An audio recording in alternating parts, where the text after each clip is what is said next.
warahmatullahi wabarakatuh. Perkenalkan, nama saya Syaharani dengan NIM B1A1225152. Di sini saya akan menjawab pertanyaan atau soal UAS mata kuliah hukum perikatan. Yang pertama, apa yang dimaksud dengan hukum perikatan dan bagaimana perbedaan hukum perikatan dan hukum perjanjian? Berikan contohnya. Jadi, hukum perikatan adalah hukum yang mengatur hubungan hukum antara dua pihak atau lebih yang saling terkait oleh adanya hak dan kewajiban terkait suatu prestasi. Perbedaannya yang pertama, sumber terbentuknya.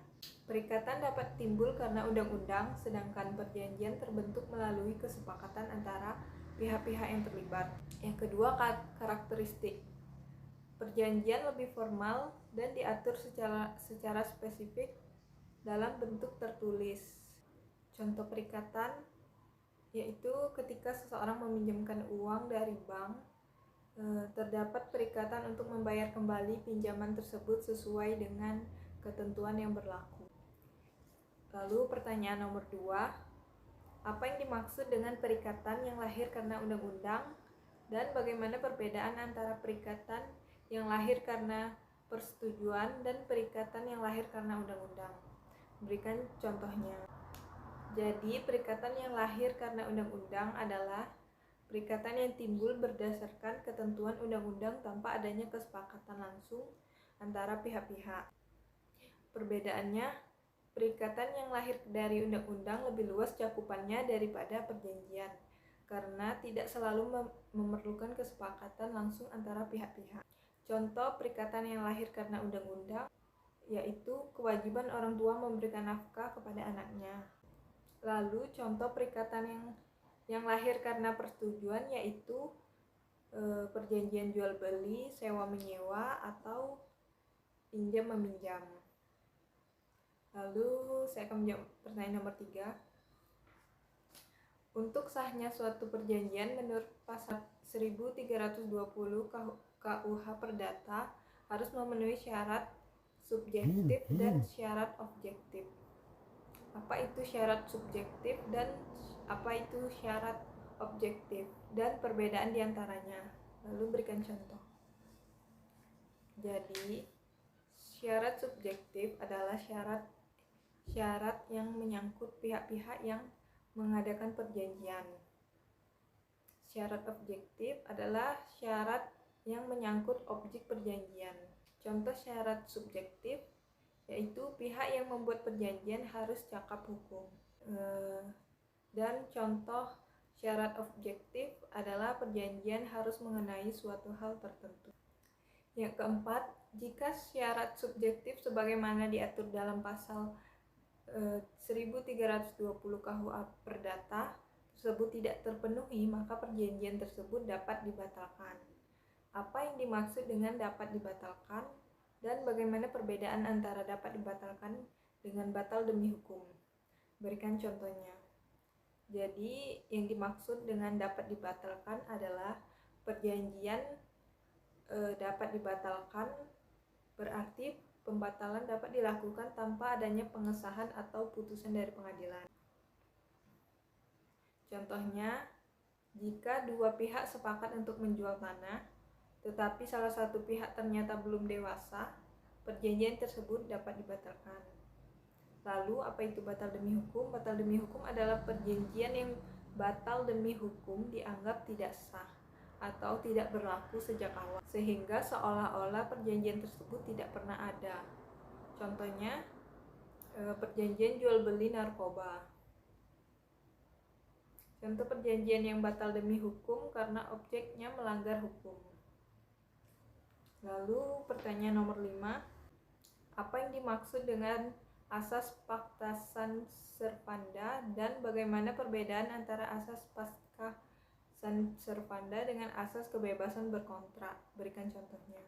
Jadi, asas pacta sunt servanda adalah prinsip hukum yang menyatakan bahwa perjanjian yang dibuat harus ditegakkan dan dihormati oleh para pihak yang membuatnya. Contohnya, jika A dan B sepakat menjual rumah, keduanya harus melakukan perjanjian tersebut sesuai dengan kesepakatan. Lalu perbedaannya dari implikasi. Kalau asas pacta sunt servanda yaitu para pihak harus mematuhi perjanjian yang telah dibuat. Kalau asas kebebasan berkontrak, para pihak dapat membuat perjanjian sesuai dengan kehendak mereka. Contoh asas kebebasan berkontrak yaitu A dan B bebas memilih harga jual rumah dan ketentuan lainnya dalam perjanjian jual beli tanpa campur tangan pihak ketiga. Selanjutnya pertanyaan nomor 6. Pasal 1321 KUH Perdata telah menentukan bahwa tiada sepakat yang sah apabila sepakat itu dibuat karena kehilafan atau diperolehnya dengan paksaan atau penipuan. Apa yang dimaksud dengan kehilafan dan perbedaan antara kehilafan dengan penipuan tersebut? Berikan contohnya. Jadi kehilafan terjadi ketika salah satu pihak membuat kesepakatan karena kesalahpahaman atau ketidaktahuan mengenai fakta atau hukum tertentu. Contohnya, seseorang membeli tanah karena percaya bahwa ada izin membangun di sana, tetapi ternyata izin tersebut tidak ada. Perbedaannya, kehilafan lebih pada kesalahan pemahaman atau pengetahuan, sedangkan penipuan melibatkan niat yang jahat. Lalu selanjutnya pertanyaan nomor 7. Apa yang dimaksud dengan overmatch dan bagaimana perbedaan overmatch dan force majeure yang dapat membatalkan suatu perikatan dengan mengemukakan contoh? Jadi overmatch adalah suatu kondisi di mana debitur terhalang untuk memenuhi prestasinya karena suatu keadaan yang tidak dapat diduga sebelumnya dan tidak dapat dipertanggungjawabkan. Perbedaan keduanya yaitu dari akibat. Overmatch akibatnya debitur dibebaskan dengan kewajiban mengganti kerugian kepada kreditur dan memenuhi prestasi selama terjadinya overmatch. Kalau force majeure akibatnya pembebasan kewajiban ganti rugi dan pembebasan sementara kewajiban pemenuhan prestasi. Lalu pertanyaan nomor 8, apa yang dimaksud dengan wan prestasi dan bagaimana perbedaan antara wan prestasi dengan perbuatan melawan hukum? Jelaskan dan berikan contohnya. Jadi wan prestasi terjadi ketika salah satu pihak tidak memenuhi kewajiban yang telah disepakati dalam kontrak. Perbedaannya yaitu dari unsurnya. Unsur wan prestasi terdapat perjanjian, pihak yang ingkar janji dan telah dinyatakan lalai. Unsur perbuatan melawan hukum bertentangan dengan kewajiban hukum. Contohnya seorang merusak properti orang lain tanpa izin. Lalu pertanyaan nomor 9. Menurut pasal 1381 KUH Perdata, hapusnya perikatan dapat terjadi antara lain karena perjumpaan hutang atau kompensasi. Jadi apa yang dimaksud dengan perjumpaan hutang atau kompensasi tersebut? Jelaskan dan berikan contoh. Jadi perjumpaan hutang atau kompensasi adalah suatu mekanisme hukum yang memungkinkan penghapusan hutang antara dua pihak yang memiliki kewajiban saling membayar. Contohnya, A berhutang kepada B sebesar 500.000, sedangkan B juga berhutang kepada A sebesar 300.000. Jadi dalam hal ini, kedua hutang tersebut dapat dihitung dan dibatalkan, dan A hanya perlu membayar selisih yaitu 200.000. Lalu pertanyaan yang terakhir nomor 10. Menurut pasal 1381 KUH Perdata, hapusnya perikatan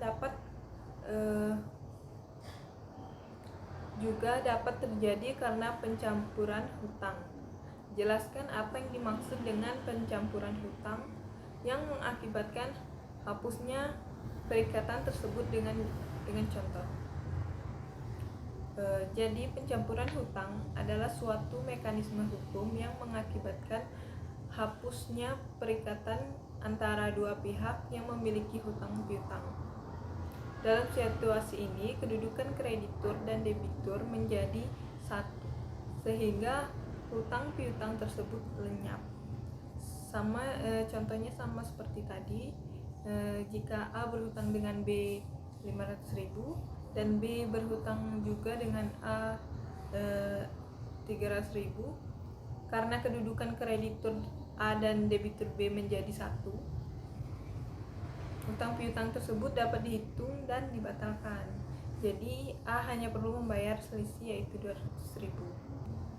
Sekian dari saya, mohon maaf jika terdapat kesalahan. Wassalamualaikum warahmatullahi wabarakatuh.